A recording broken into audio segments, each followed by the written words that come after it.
Hey guys, we are in the basement and today we're going to do something completely different. This is going to be a tech episode. In this episode, we're going to cover reading and writing EPROMs and erasing them too. Now, what's an EPROM, you say? Well, this is an EPROM right here. You see, back in the day, before there was hard drives and SD cards and DVD-ROMs, the programmers basically had to take their code and split it up and save it to these little chips. And all these games down here have all of their program code on these little EPROMs. And there's all kinds of different sizes and capacities and stuff depending on the era. And and also depending on the complexity of the code. Some games might have 6 of these only that have their program code, and some I've seen with like 20 or 30 ROMs. It just depended how efficient they were. Now, these things did not hold a lot of data, so they basically had to take their program code and split it up into little pieces and save them on these chips. Now, one of these chips might hold 1K of data or less. And what's interesting is when you guys download MAME ROMs, you'll notice they come in a little zip file. Where if you were to open up that zip file, you'll see all kinds of little tiny files. And what it is someone took a classic game, pulled the ROMs off of the board, and they dumped them. And that's where those MAME ROMs came from. People actually read these chips into the computer and then saved those files and made them available to you as MAME ROMs. Because the MAME program itself is emulating the hardware, and it's looking for these ROMs. And you know what? They're in that zip file, and they're all labeled by location on the board. Anyway, what we're going to talk about today specifically, though, is the Nintendo Versus system. And I have right here a Nintendo Versus Dual system. This is also called the red tent because, well, it looks like a tent. And this game has 2 monitors, which makes it great, and also has a single PCB with 2 sets of code on it. And so you can run 2 games on 1 cabinet. Now, some of the games talk to each other, and you can have actually a 2-player game with each person on one side, or like this, how I have it now, you have actually 2 unique games in it. You have Excitebike on this side, which is great, and then we have soccer on this side, which sucks. So in this video, we're going to talk about how to get soccer off this PCB, and then we're going to hopefully put something better on there. We're going to burn the ROMs and get it on there. So, all right, let me pull this PCB out first, and then we'll go over here and I'll show you guys what it's going to take then to convert it. So let's turn the game off. So we're going to lift up the door here, and here's the main PCB right here, and this thing comes off pretty easily. It's just 2 little edge connections. So we're going to slide the board out, and let's go over to my desk here, and let's see what our options are for this.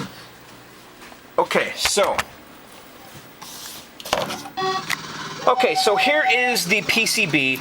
Now, we basically have 2 sides to this. There is the, let's see, the 6, 7, 8 side here, and then also the 1, 2, 3 side of the board. And if you look here, you could see these here are the Excitebike ROMs because it says MDS EB4. Right here is our PPU. This is kind of a color chip. It also serves as a security chip because only certain ROMs will work with certain PPUs. And if you go to my site at johnsarcade.com, I kind of have a chart showing you which ROMs work with which PPU. And this right here is an RP2A03, which is the CPU. Now, this board has 2 CPUs because we have 2 games. So this is essentially like 2 boards in one. So this side is all Excitebike, and then this side over here you can see is Soccer MDS-SC4. Now the PPU for Soccer is a 0003, and if we look here on my website, I don't know if you can see that. So a 0003, so we can easily convert this to Soccer, which it already is, duh. We could convert it to an Excitebike, which would be lame because we already have it. And then the other games actually require daughter boards, well, actually Balloon Fight, which I already have. I don't want to do that again. The other ones, though, do require daughter boards. There's Dr. Mario and Goonies and TKO Boxing. So I actually don't really like those options, so what we're going to do is let's go over here and let's see what chips I have on hand, because I actually have some extra. What we're trying to do here is find a PPU that we can use to make something cooler. So I've got a Super Mario Bros. PPU. I've actually got like 3 copies of this game, so this one's just like an extra PPU, and this one is an RPT-CO40004. So let's go on here and see what our options are for the 0004. Okay, so we can make Clue Clue Land, Excite by Japan, Ice Climber, and Super Mario. So you know what? I love Ice Climber, and I actually don't have an Ice Climber right now because I actually sold an Ice Climber board to a friend. So why don't we convert this side of this board, soccer, to Ice Climber. So what we're gonna need to do is let's pull these chips off the board. And how I do that is I use this screwdriver. This is my favorite screwdriver in the whole world for removing ROMs. And it has just like a little flat end on it. And let's come over here by the light. And so what we're going to do is we're going to basically just pop all these chips off. We're going to pop off all of these chips except for the CPU, because the CPU is actually common for all of these games. So there's never really a reason to remove this chip, especially on a versus dual system, because you always need it. So we're going to pop these chips off. I'm going to try to do it one-handed here and hold the camera. Yeah, I can put the camera down. Alright, so that's... Just remove the PPU, and that's labeled soccer. We'll just put that aside. We'll use it some other day. And now we're going to just pop off all of these EPROMs. And I'll probably reuse these ROMs. I'll erase them, and we'll burn the Ice Climber code on them. So I'm just going through here and popping these off one at a time. And there's 6 on each side. So basically, all of that game code, you know, that was written, is split across these 6 chips. And I don't know what the capacity of them is, but I know it's not a lot. And these chips are also 2764s, which are fairly common chips. You can still buy them. I get them on eBay every now and then. You can buy lots of them. Usually they're pushing $1 a piece. If you're $1 or less, you're doing okay on these 2764s. Alright. Put this down, get my other hand in here. Okay, so we have removed all of the ROMs that were right here, and we removed the PPU and the CPU. Now, the PPU that we're going to use for this is, we're going to use this Super Mario PPU, which is an RPTC 040004, and we're going to pop that in here. Now, one thing to remember about these boards is that there is a wrong way to put these chips in. The nice thing, though, is about PCBs is that they always, I mean, there might be an exception to this, but for the most part, every PCB that I've ever looked at, the orientation of the chips is always the same across the whole board. Now, if you look here, every one of these chips has a little notch in it, okay? And that's kind of indicating where the 1 pin is. And if you look here, all of these chips across the board, the notches are all on the top. All the chips that are facing this way. All the notches are all on the top on every single one of these chips. So when we put our chips back in, we got to make sure the notch is on the top. Sometimes there'll be a dot in one of the corners, or sometimes there'll be a notch. Now this one, the notch is actually covered by that heat sink, so you got to be careful.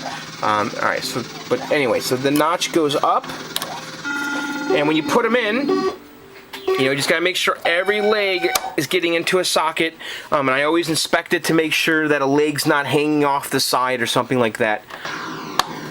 And I think we're pretty good there. Okay. Now we need some code. We need ROMs. So let's go over to this computer over here. Now I have an 800 Athlon down here, and I built this computer God knows how long ago. And what we're gonna do is we're gonna boot into DOS, because if you come up here, I have a old EPROM burner, and this is a NEEDHAM Electronics EMP-10. Okay, and if you look here, there's a little This is where the EPROMs are going to go when we read them and write to them. This connects via, I believe it's serial connection, so you need kind of an older printer if you want to use an old school one like this. Now they have cheap Chinese USB ones on eBay right now. I've had friends that have bought those and those have died. I've had this thing for a few years. This thing has never let me down. And you know what? When I'm booting into DOS and doing this, I kind of feel like I'm a serious mad scientist nerd, and I think that's why I like it so much. So I have no desire at all to replace this thing because it's great, and doing it in DOS is kind of fun. So why don't we go ahead then and boot into DOS. And I've got my floppy in there. And then also while the computer is booting up, I'm going to show you guys back here. This is my Eeprom Eraser. Okay, so let me grab these ROMs. Okay, so we've got the ROMs that we pulled. These are the soccer ROMs. Now, you know what? I'm actually not going to erase these because I'm just going to put this set aside and keep it whole. Because we're not going to be using the PPU. So I'm just going to save this. But what I do have over here is a box of ROMs. And, you know, I save, anytime I get a board or something that's junk or go to a warehouse, I grab these chips. And you'll find these things loose. So we're going to need 6 chips, and again, these are 2764s, and these are 2764s. So we're going to take 6 of these, and we're going to throw them in the eraser, and we're going to erase them so we can write new data to them. And I have no idea what's on these because these are all mixed up. Now, to erase these, you'll notice that every EPROM here has a little window. Okay, and some EPROMs will have stickers over them already. You have to get those stickers off to reveal the windows, and you need to, and some ROMs actually don't have a window at all, and those ones you cannot erase. But the EPROMs that do have a window, you need to either remove the sticker. So this one has a sticker on it from the factory, so you gotta pull that off, and then what you need then is UV light to erase what's on here, and you do that with an EPROM eraser, which is nothing more than a UV light with a timer. Now I bought this on eBay for like $10. I mean, this super cheap. It's from China. It's a piece of shit, but you know what? It's just a light bulb. That's all it is. So what you do is you just take your chips, you stick them in the little drawer here.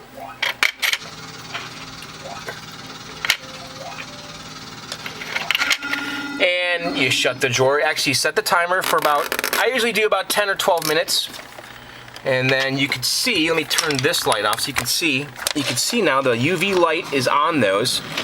And you can see there's a little hole here, so you can see that it's lit up. And basically you let that go for about 12 minutes and they should be erased after that, and I'll show you how to check that in a second. Alright, so while those are erasing, let's go over here to my PC and see if okay, I kind of have a little more stable there. Okay, so alright, so what we need to do now is we need to launch this software that reads and writes these EPROMs. And again, this burner is made by NEEDHAM, and it's called the EMP-10. So we need to load the EMP software, and I actually have it on the G drive. Whoops, forgot my DOS commands there. So if we go into DOS here, and I bet you some of you guys who are watching this have never seen DOS before. But before Windows, this is what the computer looked like. It was all command line.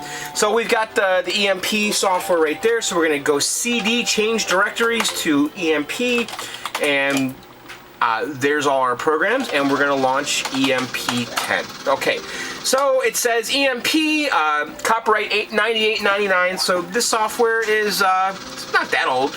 Through 99, it's about 10, 15 years old. So we're going to press any key to continue. Right now it's attempting to establish a communication with the programmer. And it hasn't found that yet because I don't have the power adapter plugged in. So why don't we plug that in? Okay, so it found my little programmer. Okay, so now this is the menu for programming ROMs with the EMP-10. And basically what you're really concerned about is these 9 items right here. Number one is program with the selected algorithm, and basically that just means write the data using all these settings. And these settings you don't really have to worry about because you're going to just pick what you have and it'll automatically do the right settings. And some of the settings are like voltages and just, I guess, the overall speed that it writes. Number two, right here, verify the device is erased. Okay, we want to do that. Okay, so we've had our EPROMs in the burner, in the eraser. Now that's gonna take about another 10 minutes, but I've already had some erased before. So basically, when we pull these out, we wanna know, are they erased? Okay, so let's take one of them and we're gonna stick it in our little reader and writer, and you'll notice here that this is a lot bigger than that chip. Well, that's because it's designed to hold all kinds of different chips. And so what we want to do is have it with the notch up. Okay, see the little picture? And we want to have it all the way to the end, and then we want to pull down this little thing which is going to lock it in. Okay, we want to make sure all of our legs are nice and secure. Okay, so now what I'm going to do is I want to say, okay, is that chip erased? And we're going to come up here and I'm going to say verify device is erased, and it's going to basically read it, and if it reads data, it says no, it's not, because this thing has to be completely empty before we can write on it. And oh, it says a device must be selected. Okay, so we're going to come over here and say select dice. I forgot to do that. Now let me take a look here. Now this is an Intel brand chip, so we're going to come down here and we're going to select Intel, and it is a 2764. Specifically, it's a D2764A. And if they don't have the exact model, we'll just pick the 2764A, which is the best match and probably the right one. Okay, so we select that as our chip. Now it's initializing the programmer for that chip, and then it goes ahead and it sets this stuff for us automatically. Okay, so now let's put our chip back in after I've set it correctly, and we're going to say verify that this device is erased. And it says yes, that device is erased. Wow, that was pretty fast. Okay, that's good. So that chip is ready to be wrote. Now we need 6 of these for our, let me check some of the other ones. And this is an ST. So what I'm going to do, just for the sake of saving time, I'm just going to do a generic 2764. Now when you do a generic one, I think it does the most conservative settings. It takes longer to burn, but you don't have to keep changing the setting in between chips. Because if you've got a hodgepodge of chips like I do, you're going to have to change the device settings after every single chip, and it's pretty annoying. Okay, so that one is not erased. Okay, so that's kind of how you verify if something's erased, and that's how you erase something with the EPROM eraser. Now again, I've already have some erased ones over here, so we're just going to go ahead and use those to program our game. Let me set this back up. Okay, so we're going to put Ice Climber on here, and we need the ROMs. So first things first, I'm going to put blank chips in there. These are Fujitsu's. And we're going to select Fujitsu, and this is M2764, and it's just a 2764. Okay, so I'm going to put this Fujitsu in here. Okay, so I've put a blank ROM in here, and let's go ahead and double check again, verify the device is erased. And it is. Okay, so now we need something to write, though. We're all set up, we're ready to do this, but we don't have any data, okay?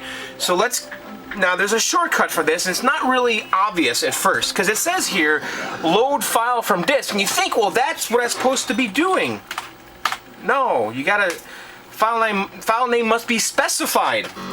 Okay, and it says press V, so we're gonna press V. And it says enter file name. Again, we're in DOS here, so we're gonna go G. Show me what's in the G drive. This dot thing, I guess, means up directory. And we're gonna scroll down. Now I have a folder on this computer with all of my my files, and I've got Versus ROMs for the Nintendo Versus stuff right here. There's Wrecking Crew, Baseball, you know, Gradius, Gumshoe, and then also I have other stuff here because I use this burner for all kinds of things. If I go to other, I've got Domino Man ROMs because I've fixed my games by reading the ROMs, trying to see if they're correct or not, and then burning ROMs if they're not correct. And so I've got, this is when I was working on Domino Man. We lost that directory. Let's get back in here. What else is in here? I've got Punch Out. This is actually a free play hack. So a lot of these new modern collectors, they're making hacks for these games, and you'll have to burn ROMs. So this guy modified 2 of the ROMs for Punch Out to add free play to it. And so if I want to use that, I need to pull my old ROMs out and then burn this new data to them, and then bam, I got free play. I've got Tron. I mean, there's a lot of things here. You can see games I've worked on. I mean, I've fixed a lot of my games by checking the ROMs, making sure the code is correct, and if it's not, replacing it with correct ROM code. Okay, and then this is high score saves for Balloon Fight and Super Mario Brothers. Okay, so let's go in the Verse ROM folder. And what we're after right now is the Ice Climber code, which I have right here. Okay, and you can see there's 6 files. We have 6 ROMs. There's 1A, 1B, 1C, 1D, 2A, and 2B. Those names are the locations on the PCB where those ROMs go after you burn them. Okay, so we're going to select IC1A. Okay, and it says here file name is there. But first we have to load it. This is kind of queued up, but it's not loaded. So we go here and I press 8. And it says loading a file from disk. Press Control to execute. Okay. So there you go, 8,192 bytes successfully loaded into the buffer, okay? Now, if we wanted to, we can actually view that code. We can go to Buffer Editor, and here's the code. And when you read ROMs, I can show you that afterwards, it's going to be the same kind of thing. Now, you can't edit the code here. This is how guys are hacking this shit anyway. I don't know if they're using a program like this, but this will allow you to change things in the code. I suppose if we search through here all night long, maybe we could find some text or something that we could change and change it to John's Arcade or something. So it says copyright John's Arcade or John's Arcade free play or whatever. But that's what the code looks like. You can print the buffer to an ASCII file, so we could save that text to an ASCII file so you can actually sit down and read it. But we're not going to do that. Okay, so I always kind of double load the file. I don't know why. Alright, so now what we're going to do is we're going to program with the selected algorithm. And when we do that, it's going to program that code that we loaded to our blank EPROM. So here we go. It's programming the device. Now, this is the fun part. Not really. You just got to sit here for a minute or two till it's done. And depending on the ROM and all that stuff, the speeds vary. Some of the newer ROMs, EPROMs that I purchased online, those things, they write like instantly. It seems like this older stuff doesn't write nearly as fast. So we just got to kind of sit back here and wait for it to finish writing the data to the EPROM. So I'm going to stop the camera and we'll come back in a sec. Okay, actually it finished like a second after I stopped recording. So there you go. Device successfully programmed. Awesome. And then it says press any key to continue. Okay, so now right now we have an EPROM in the EMP-10 that has this file on it, okay? Now before we remove it, I want to make sure we actually did really burn it correctly. So I'm going to say verify the device equals the buffer. And the buffer is the file that we loaded from the file. So, and there you go, device successfully verified. So that EPROM was burned correctly. And I usually just kind of verify it a couple times before I remove it, okay? So now, remember, this file was 1A. So I'm going to take my little label maker right here, and I'm going to make a label for it that says 1A. Because I don't want to get confused. So what I'm going to probably do is IC for Ice Climber, and then I'm going to do 1A. Okay? And we're going to print that label out. And we're going to stick it on the chip. And this is also going to do something. It's going to cover up the window so that if for whatever reason this was in the sunlight or something, the data would be protected, because it is possible for UV rays to get in here and corrupt the data. Okay, so we've got Ice Climber 1A all done. So now we need to do this for the other 5 ROMs, okay? So I'm gonna go ahead then and burn the other 5 ROMs. We'll be right back. Okay, actually, before I let you go, I'm just gonna show you this burning the second ROM, just so we're clear on the concept of this. Okay, so the last ROM we burnt was 1A, so now we need to go to the next one, which is going to be 1B. So we're gonna select it.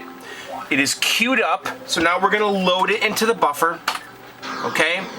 All right, so that file now is in memory waiting to be burned to a ROM. And I have another ROM here. This one's an Intel. Let me just go ahead and select it real quick.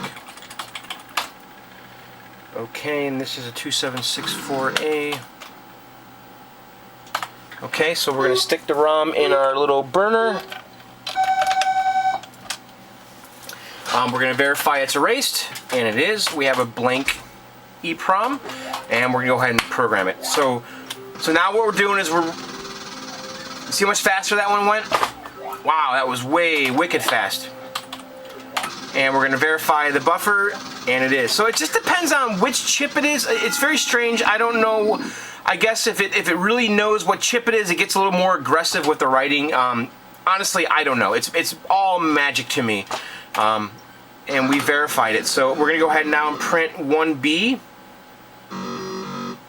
And put a label on here, and now we just go on and we do the rest of them. So now I have to come in here and get 1C, then I'll do 1D, then I'll do 2A and 2B. So alright, let me go do those and we'll be right back. Okay, we are done. That actually took about 10 or 15 minutes. I got all 6 of the ROMs burnt.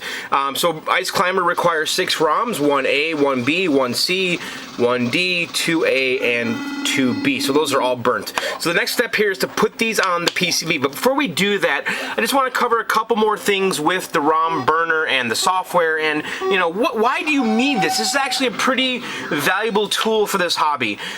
For one, also, I do want to clarify too, this ROM data that I'm using is actually from the MAME dumps. So you can use MAME ROMs to burn. Basically, you're doing the reverse of what they did. So someone read the data from these chips and made them available in MAME, and then I took that data and put it back on the chips. Another thing you could do is you could back up your games. Let's say you had a rare PCB. You're the only person in the world that has that PCB, and you could take your ROMs and you could back them up to the computer. And then if a ROM ever went bad, you can restore it back to the game.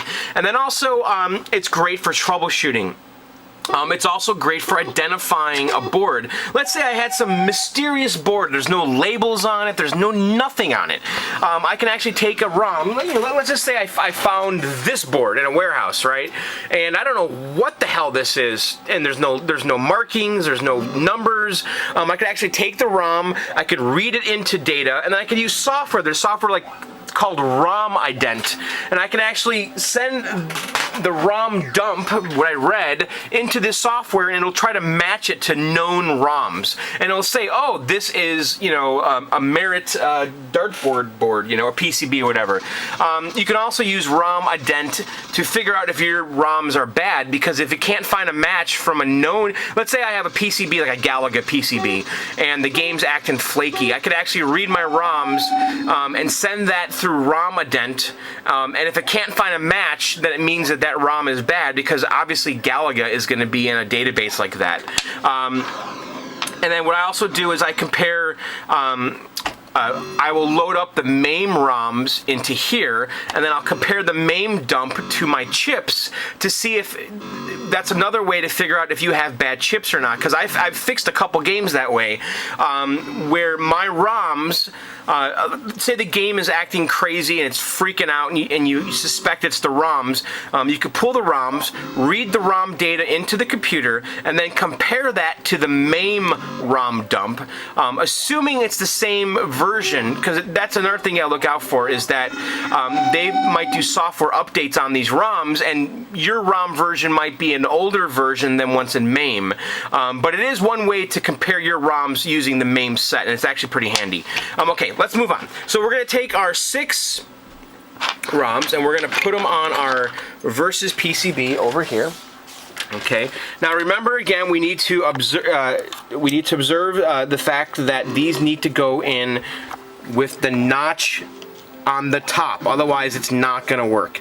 Okay, so now one thing to notice here on the Versus stuff is that these file names are labeled 1A, 1B, 1C, but if you look down here, we want to stick them right here. 6A, 6B, 6C. We can't put them up here because we already have Excitebyte up here. That's okay, don't worry about it. If the 1 and the 2 portion of the board is filled, you could do the same thing down here with the 6s. It behaves exactly the same way. Does that make sense? So if you have a 1A ROM, but you want to put it on the 6 side of the board, the 6 and the 8 side, that's okay, no problem. Just remember 1 is 6 and 2 is 7 and 8 down here. So, alright, so in 6A we're going to put the 1A, and you kind of want to be careful when you do this. I'm doing this with one hand, so I can't be that careful, but we want to make sure that we get all the legs into all of the little sockets, and we don't want any legs hanging out, because that would be bad.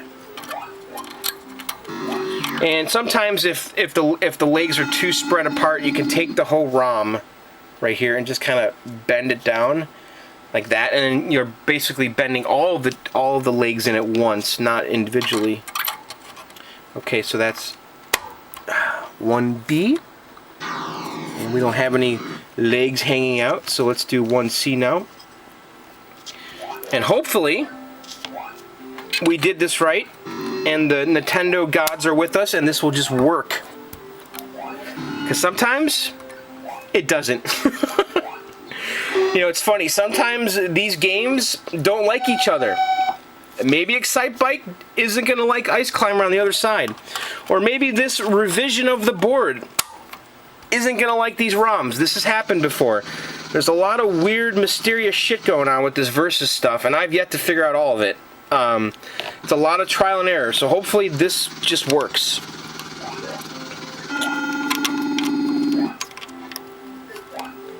Alright, so this is 2B. Alright, let's get the next one in there. Oops, I put that in the wrong spot. That's not where 2B goes, that's where 2A goes.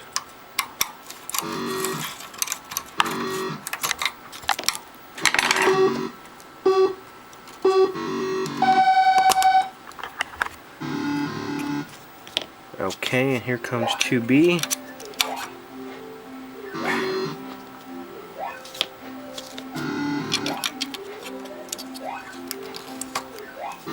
And look what I'm doing. I'm putting it in upside down, dumbass. Alright.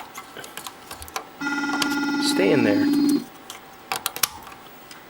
Alright, I don't like how this one over here keeps popping out. Let me see what's going on. It's like it doesn't want to stay flat.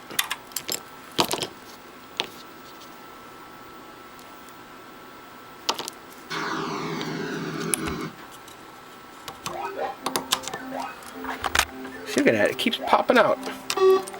Stay down.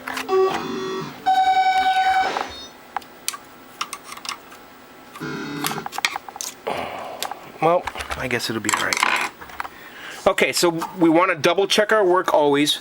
I always make sure there's no legs sticking out. Make sure everything is seated real nice. You'll be surprised. A lot of times this will save you huge headaches just by double checking your work before you plug it in. We've got all of our notches on the top. I'm double checking that. Okay, we've got our labels right. 1A, 1B, 1C, 1D, and then 2A and 2B. Our CPU and PPU look good. All right, so let's plug this in. Hopefully we got some Ice Climber over here. Hopefully. All right. This is the moment of truth.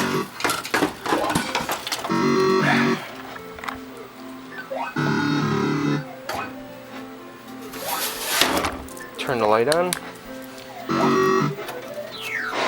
Alright guys, cross your fingers.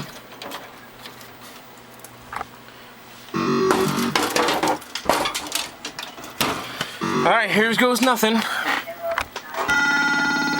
And we just turned it on. So on this side we should be seeing some Excitebyte. Uh-oh. Oh, there it is. There's Excite Bike. And over here, do we see? Yes, we see Ice Climber. So there you go. Success. We've got Ice Climber. Let's put a quarter in. Grab a quarter from pole position.